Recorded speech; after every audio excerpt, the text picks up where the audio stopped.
Good evening. This is Business Today on ChannelEye. On this program, we talk about business, entrepreneurship, and much more. Today, we're going to speak about coaching and what it's all about, and the international market as well. And to talk about these things, we are joined with Ramindu Randeni. He's a business and corporate leadership coach. Good evening and welcome to the program. Good evening. All right. So it's a pleasure to have you here. Let's start off with a bit of an introduction because there's often a misunderstanding about coaching and motivational speaking. I was asking you about this previously as well. Tell us what your career is all about. Yeah, so I mean, to answer the first question, the difference between a motivational person and a coach. See, in the Sri Lankan context, a lot of people think when the moment you say leadership coach, that's something to do with motivation. So motivation is like a lot of the corporate leaders, a lot of the entrepreneurs, a lot of people who have excelled in their career, they can come and deliver a speech. And how they have struggled through their way to become a champion of that field. So that's often a motivational speech. So that's not what I do. Right.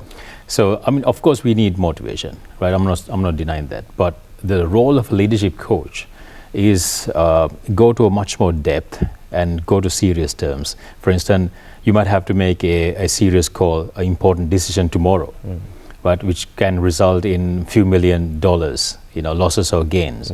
Or you might have to do a negotiation with an international party for favorable terms. That's why you need a leadership coach to guide you and give you the tools. There's a framework, there are tools for you to follow through and to execute that in a way. So a lot of people do guesswork, a lot of people figure this out over the course of their career. Right. But if you hire a leadership coach, you can accelerate that. Okay.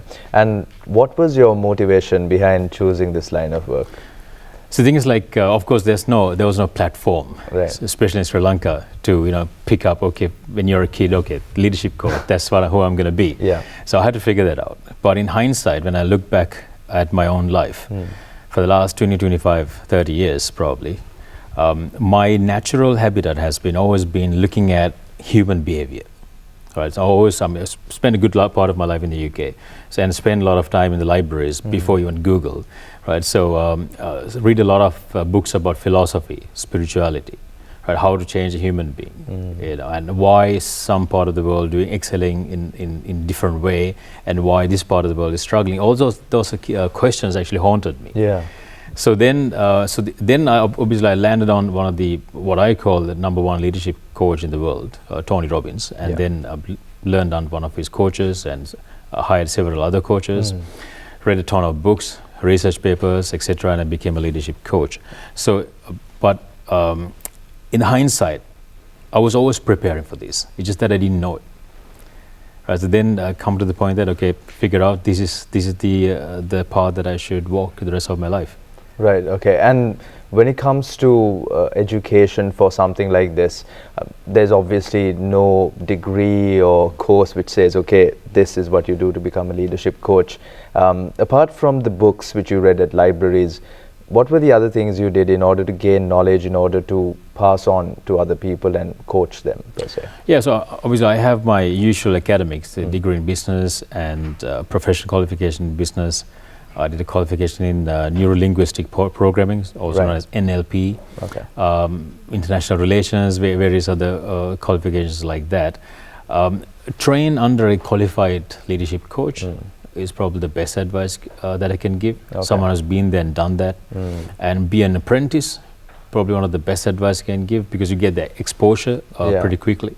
And as a leadership coach, as always, you have to struggle with life and build businesses, fail along with them, and to learn something more in depth. Okay. And at what point does an organization say, okay, we need to hire a leadership coach, and what are the reasons for an organization to do so? I think for a couple of reasons. One is at the beginning. As the beginning, for instance, you want to enter a new market, right? And we don't know if you're capable of doing this. We have the leadership team decides, okay, we want to enter this new market. We want to introduce a new product. So we want to take these sales teams to this market. And is that the right decision in the first place? And are we capable of doing that? Do we have the right mindset? Do we have the right capabilities and tools? Right, so that's one thing. And secondly, and also the companies, corporates, leaderships as well as any individual, walk on that path for some time, you hit a plateau. But it's inevitable, you hit a plateau. Yeah. Right? And that's the point you need a leadership coach specifically to figure out, okay, what's my next step now? So I've been in this CEO position or whatever the position for so long. And what should I do next? So that's why you need a leadership coach to pretty much unleash your greatest potential. Right, okay. And you have an organization or an academy rather called Leadership Academy 2.0. Let's talk a bit about that as well. Yeah, so, Leadership Academy 2.0 is the next step of leadership. So it has an approach of 360-degree holistic approach. See, what I saw was we can give theories, we can give tools, but often people struggle in other elements. For instance, their self-belief, their confidence. And the self-belief and confidence, since this is a Sri Lankan program, we have our inherent problems when it comes to self-confidence, our self-esteem. Because the way our parents groom ourselves when we were kids, although our parents love us and they do everything, a lot of sacrifice, a lot of things actually happen unconsciously to crush our spirit. And also I talked about a lot in other platforms as well. We have this colonial mindset that's been haunting us for the last probably few centuries. Of course, we got the independence in 1948. Someone can say, look, it happened a long time ago. But we got the independence as administration-wise. Right. But psychologically, mentally, we have built an identity. Right? Build an identity and self-esteem is a different level. So when we cross our borders and we want to do business with international market, be it Middle East or be it Europe or US or wherever, we carry that identity. See, I always say that people don't buy things, people buy feelings. People don't buy things, people buy identities. Right. So if you have a weak self-identity, it's going to bring results according to that. Even though we have the product is incredible. Right? We have incredible academics and knowledge, skills. I think this is where the biggest problem. So the Leadership Academy was born as a result of that, to address all that, to construct yourself. You have the academics, but you need to plug this in to meet this very, very competitive world. Right. Now, speaking about what people gain from coaching, what can an organization or a person as an individual expect from you coming and coaching them or someone coaching them? Yeah, a couple of things. One thing is like, I coach different industries, right? FMCG, software consultancy, financial consultancy, etc. So those people know so much more and so much better than their industry, better than me. So why they hire me is one of the main reasons is that when you are playing the same game for too long, your field get narrower and narrower and narrower. You're an expert, you're a specialist, but your field get narrower. It's proven in psychology as well. Right. So you need someone who's coming from outside and show that, look, there's a vast area that you're missing out. Yeah. Right? Expand your horizons. And second thing is, this is a lifelong problem for anybody. We carry this thing called limiting beliefs. Limiting beliefs are we have two kinds of beliefs. One kind is are the beliefs that empower us. That's why you've done well in your career, and whoever is watching, they've done well in their career. Yeah. Because they've incorporated those beliefs. The other set of beliefs is beliefs that limit us, hold us back, make us small, right? Create conflicting thoughts within us. So that's where you need a skilled coach to understand, okay, this is exactly your limiting belief. There are so many limiting beliefs. Right. So I have this inbred skill. That's one of the reasons why I became a coach. I have learned knowledge, but what I have mostly is actually my inbred skill. So it's a gift, we call it, right? So I have the ability to understand within a small conversation, look, you have these limiting beliefs in yourself. And these limiting beliefs comes from your environment. Right. When you are, as a child, when you are learning about the knowledge, you are looking up to your parents, looking up to your adults. And they can, unconsciously though, they can actually instill these limiting beliefs into you. Yeah. And all the stories, like I said, the environment, like all the stories you hear, the schools, the things that you read, incidents that happen in your life. So it's inevitable that myself, we all have limiting beliefs. Yeah. So what I do is understand that and expose that and do this thing called intervention, a behavioral change, and remove that. Right. And then you remove one limiting belief, you're talking about expanding into half of the world, your product, introducing a new product or accumulate a huge wealth. Right. have a better health relationship and all sorts of things. So, like you rightfully mentioned, I think something that parents or elders do, maybe consciously, maybe unconsciously, is they might instill their beliefs, maybe limiting beliefs, and they can sometimes crush a child's ambitions and goals that they have. Because at a young age, I feel like a lot of kids say they dream big, I want to be this and that, but as they grow up, they hear people saying you can't really do that and this and that. What sort of advice would you have for parents who have growing children? Yeah. What sort of ideas would you have them instill in their kids? Yeah, first of all, that's a good question. First of all, the parents need to understand that, okay, let us think about the language we use in front of the kids.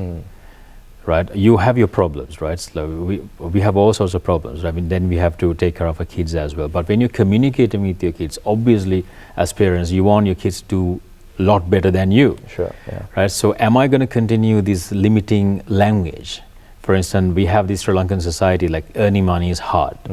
Money doesn't fall from the sky. We don't pluck it from the trees. It's the root of all evil. All evil, like it's a cultural, religious, superstitions as well. But if you really look at it, I mean, our country has like four religions rather. So we have majority Buddhist, and we have Christians, we have Hindus, and the Muslims. Right. I don't know much about Quran, but I studied Bible and the Tripitaka and Veda. So when you go deep into that, you see actually they've given so much of context that earning money is not actually bad. There are certain contexts they have said that because of the context, don't involve yourself with that money because of that context. So you take that theory out of context, and it's complete misinterpretation. Yeah. So money doesn't make someone good or bad. You just make you more of it. It amplifies what you are. It amplifies who you are. Yeah. So if you're a good person, generous person, you're going to be generous. You're going to give in person. If you're a greedy person, if you're an evil person, you're going to do more of that. Right. So money on its own is neutral. So instill your kids with good morals and tell them, look, if you're a good person, if you're a righteous person, then you should be earning more money. Right? Yeah. Don't we all want our people, good people, to have money? Definitely. Rather than the bad people, just so to say, right? Yeah. So, and our culture believe that, okay, this person became rich, so all of a sudden, must have done something underhand. I think we all know the answer to that. Exactly. Yeah. So that's again a limiting language. Yeah. It's not true. It's not true. So that's why we hold back. So I've coached various incredible individuals. There was a corporate leader who's into manufacturing, who's doing successfully also, but he has his limiting belief that every time he wants to start a new project, there's a new project, a new business opportunity come from the US. He actually take time. He stalled it for about 4, 5, 6 months. Right. And we learned that he has these negative connotations for new wealth. So these kind of things are there. So the advice is the parents to use a rich language and tell them, like, earning money is not the problem. And what do you do with it?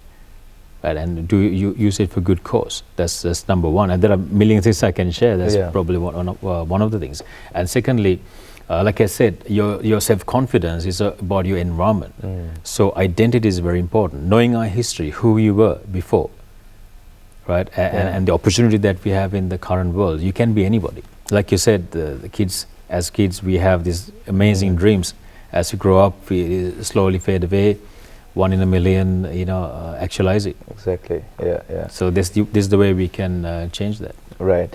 Now, you mentioned that this skill you have, which you have sort of built a career on, is innate. And I solely believe that. But having that innate skill, because I feel like a lot of people in today's society have skills, or as some say, talents given to them from above, which they don't really utilize. How do you take the talent which you have and you recognize it, and how do you stay motivated to sort of keep going and motivate others as well? Because in order for you to motivate someone else, you should somewhat have a lot in you to give out as well, right? So where do you get that from? 100%. I mean, even leadership, I say, like, to influence people, as a leader you have to influence. right, influence people, you should know how to influence yourself. Exactly. Yeah. Under adversities, under certain pressures, etc. Right. So it's a very, very good question, because I believe every single human being has an innate skill. It's just that they don't know, they get carried away with the stereotypes. Yeah. So to stay motivated, think about your natural inclination about certain subjects that actually add great value to the market. Right, so presenting was not in the curriculum in the school, right? It was extra curriculum in the school, something like that, cricket or whatever. So, and then see, okay, myself for instance, like highly driven to learn about philosophy, psychology, spirituality, all about, because I wanted to change people's behavior. So that's how you're naturally driven, and then set a high goal. Right. The reason why people are not motivated is not because they don't have motivation, not because they're lazy, just because they don't have a high goal that excites them. But does it excite you? Just write down your goal, write down your corporate goal, your personal goal, and see, okay, in 3 years' time, I'm going to arrive at this. Is it exciting?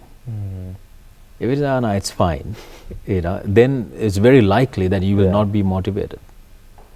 So that's the biggest tip that I can give. Have an exciting, challenging, something that make you real nervous, something sort of you feel like, wow, if I can achieve this is incredible kind of a goal. Yeah. And another thing I noticed when it comes to your line of work is you might have all the knowledge, you might have all the motivation and the skills within you to influence others. But if you don't know how to communicate it to someone else, that might be really difficult as well. So how did you sort of get over this hurdle and build up your communication skills? Yes, actually, I call this another national problem, communication. Right. I go to these events and coaching platforms, etc.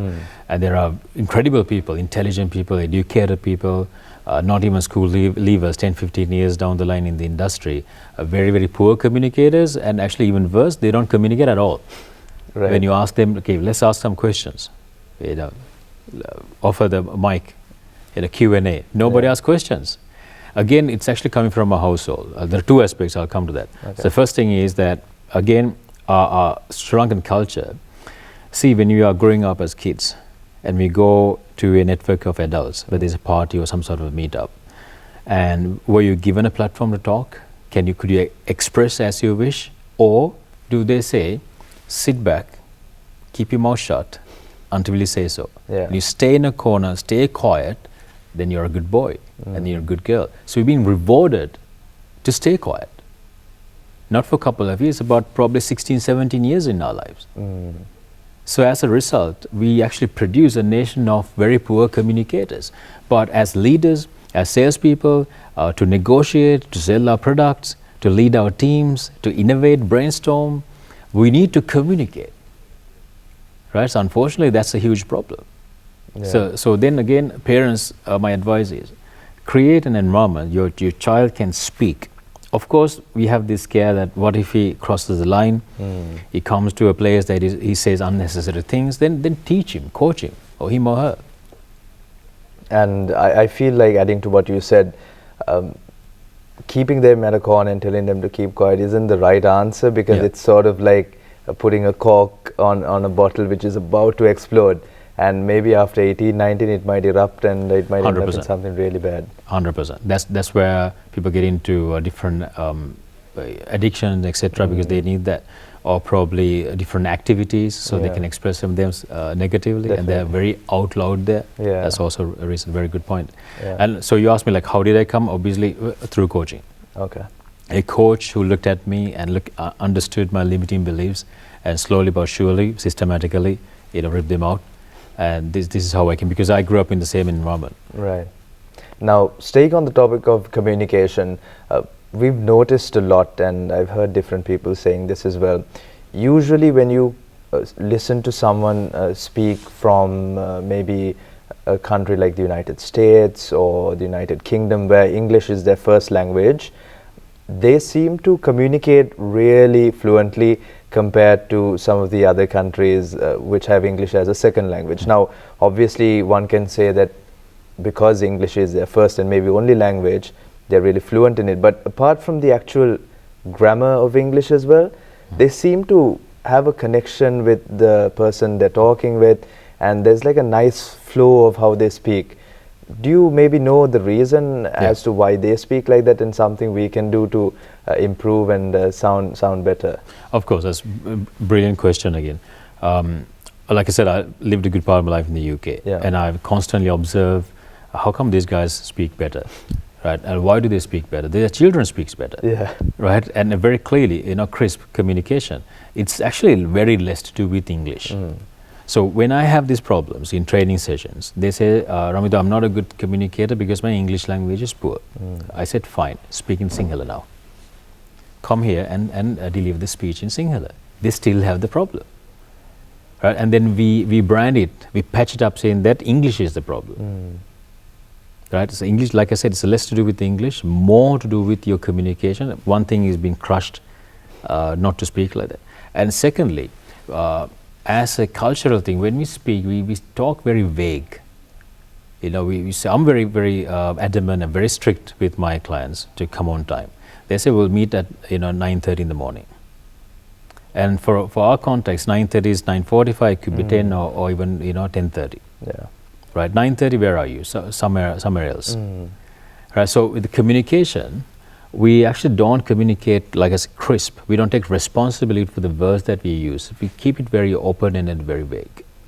That's our culture. Right. In England, what I've seen is that's actually very different. So it's in their culture to speak clearly, crisp communication and take responsibility. So when you come to a big arena like a media corporation or anywhere, and it just is a different manifestation of the same thing. And also, I have to share that when these people come to international responsible positions, whether it's be it political or whatever, they actually train them. There's a documentary about Margaret Thatcher's being trained how to speak. She was known to be like the Iron Lady of Europe or whatever, right? But she was actually trained to speak in that way. So the second problem is that when you actually come to these kind of positions, we don't have a platform to train. Yes, you're academically excellent, but have you given a training to communicate? Be that's a politician, be the corporate leader, or a sports captain or whatever. We need to have that kind of a system as well, or we just let them figure things out. So those are the two things. Yeah, and it's something that we are lacking, and quite surprising actually, because one of the major things I feel distinguishes humans from animals is their ability to communicate and really express their ideas as well, because there are so many intelligent animals as well, but they don't really communicate and elaborate like we do. So it's a skill I feel we need to really develop. And another thing I want to touch on is when you're coaching people, there are certain speakers and certain people who really distinguish different people by their behaviors, introverts and extroverts. I've heard Simon Sinek talking a lot about this as well. What are your thoughts on this? Do you feel you can distinguish someone as an introvert or an extrovert? Or do you think we sort of have both those tendencies within us? Even I have, we call it ambivert, right? When you have both. So part of myself is actually introvert. Okay. Even though I'm seems to be very extrovert. Whereas we all have parts of ourselves that we don't want to reveal, we don't want to express. We actually like to stay within ourselves, right? In our own world, right? But the thing is, if we started identifying ourselves, I'm an introvert. So you're already given that, that branding. I'm an introvert. Yourself. Yeah, you stop elaborating thereafter. Right.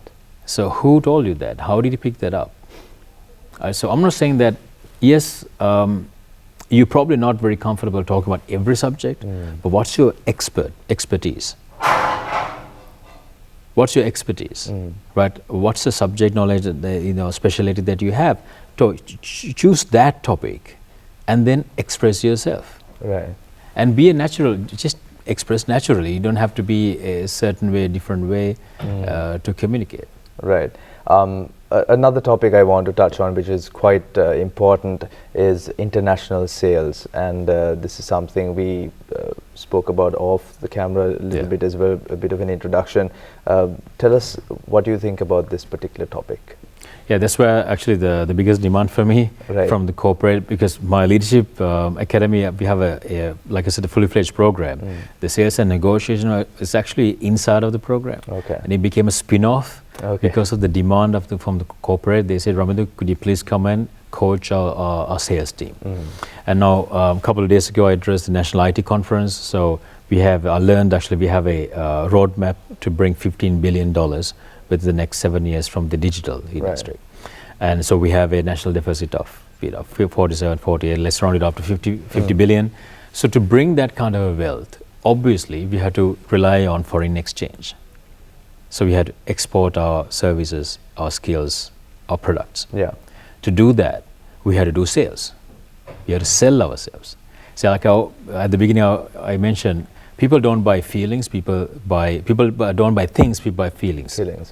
People don't buy things, people buy identities. So what's our identity? The reason why Ceylon tea has such a demand, because we have created that identity. There are so many countries now producing tea, but Ceylon tea is actually the top. So if we create 10 industries like that, then we are laughing in few years fast forwarded, right? So when you cross the nation, across the borders, when you go to do sales and negotiation, you meet other personalities who are going to test your confidence. So the negotiation is all about trust, a reputation. It's less to do with what you're selling. If you have the trust and the reputation, we are more inclined to believe that other person is saying, and the process is so much smoother and shorter. For that, it begins with what's the value that you have put forward to yourself. Do you believe that you worth $1 billion? What's your self-esteem? Do you believe your product 10 out of 10? Do you believe your corporate 10 out of 10? Your identity 10 out of 10? If it is not 10 out of 10, what's that missing gap? That missing gap goes as a little doubt passing to the other person. And the other person will not want to do business, or they want to ask 50 odd questions. So that the process becomes so strenuous. And then we will brand in saying look, they don't want to do business with us because they went with a big company with other countries. But really starts from us. We got to believe that we worth so much more than $50 billion. South Korea did that. South Korea, once upon a time, 30, 40 years ago, they're one of the poorest nations in Asia, poorer than some of the African countries. But they changed the way they think, they changed the way they behave, even the way they eat, to everything. So under one generation, they became from an aid receiver to aid donor. So Sri Lanka has that potential. We are standing on that right now. So we need to believe that. Now, for instance, 2004, we had the tsunami devastation. Around the world, media corporations said, look, Sri Lankan tourism is gone. They will never recover. It's out. So once upon a time, it's a beautiful country, now it's gone. Because I was actually in the UK. I heard all those documentaries, 2004. And 6 years fast forward to 2010, everybody's listing Sri Lanka, top 10, top 5 countries to go, top 10 beaches in the world. We had a huge influx of tourism. Right? So the potential it's incredible. So it starts from us. So we have to say, look, we're gonna be a wealthy nation. We have so much of potential. So it starts from us. So we need to build that identity. Then only we should take our product or services and cross our borders and offer that to someone else. Right. So from what you've said, basically it starts from the mind, and it starts from thinking that you can do it before you actually set out to do it. But in theory, this sounds like an amazing plan. How do you think we can really make this practical? And okay, let's say maybe from a month or a year, how do we actually get people to start believing like this and actually make the difference? It always starts from the top. The corporate, the leaders in that corporate, they have to believe it 100% and then pass it down to the entire company, and do things like surveys. Honestly, you can even run surveys anonymous and get the actual belief about the product. See, I see some of the sales forces. When I talk to them, they open up and say, look, this product has these problems, pre-sales and after sales. So they already believe that they are not worthy of that much. So these things need to be addressed. Something that I call be bitterly honest. Create a corporate culture that at least in one platform that you can be bitterly honest and talk about anything and any fault in your product or service or operation or pre-sales, after-sales, whatever, and then correct them. So that will instill confidence in your staff. So that's one of the practical ways that we can do. And also there's something called continuous and never-ending improvement. So the Japanese technology they do, that Toyota technology, they actually adopted that. So as a nation, as a corporate, we need to adopt that. So we constantly improve ourselves and our products. Right. So if these things are met, I don't think you have a problem, because no product is complete or perfect. Okay. And as a summary, if we talk about Sri Lanka developing, we spoke about a lot of things. If you were to list down, okay, these are the highest priority items which we need to address immediately, what would you say Sri Lanka needs to do to develop? I think we already have a great talent base for fintech because of London Stock Exchange is fully operated from here. Not only London Stock Exchange, but several other stock exchanges as well. And we have some really quality tech companies here, some of the Disney's payment gateways process here, eBay, etc. So we can actually develop so much more, because at the beginning we had to capitalize on our strengths. So the fintech, if we create a system, the youth don't have to wait for 3 to 4 years degree to do that. If we can bring a different technical programs, so they can get into the fintech industry, that's something we can capitalize on. Right. And AI, the artificial intelligence, is incredible opportunity that we have. If we actually build an identity, Sri Lanka is actually full of AI experts. Yeah. That's just one of the things that a couple of things we can do. Okay. And what are your future plans? What's the future of the Leadership Academy 2.0, and what's next for you as Ramindu Randeni coach? Yeah, so for me, I have a couple of plans, one local and one international. Locally, I want to expand and offer my services to corporates. So it's actually less about me earning some wealth and more about changing lives. And the thing is, like, see, I want to travel around the world and proudly say I'm from Sri Lanka. And we were once a poor nation, we're a wealthy nation. I won't be able to say that. Yeah. We won't be able to say that alone. So that's my absolute intention. And secondly, I will be reaching out to the region, because some of the things that I mentioned is actually a subcontinent problem. It's a Sri Lankan problem, it's actually a subcontinent problem, Southeastern Asian problem. I've been observing and studying for a while. So the sales and negotiation leadership will be offered to this region. So those are the 2 plans I have. Great, all right. And well, if one were to expand rather globally, and they have ideas of studying abroad or pursuing some sort of educational qualification, what would your advice be to them, young school leavers? What degrees or educational pathways would you say these might have some sort of potential in the upcoming future? Be a specialist. See, the thing is, like, with the advent of AI, lots of the old ways of how we did business, how we operated things, will be gone. Right. Well, that's why people say, like, the AI is taking jobs. So the future is actually for the person who's going to specialize, be an absolute master of one thing. So we are living in a very distracted world. We have lots of stimulations around us. So choose one thing and one thing only for the next 5 years. Be the champion of that product or the champion of that skill. You'll be highly demanded.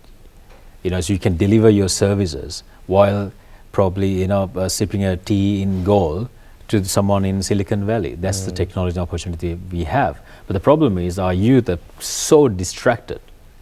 They want to do 10 other things. Yeah. Plus, I don't believe in side hustling. It's okay to side hustle if you have financial difficulty, if your parents can't support.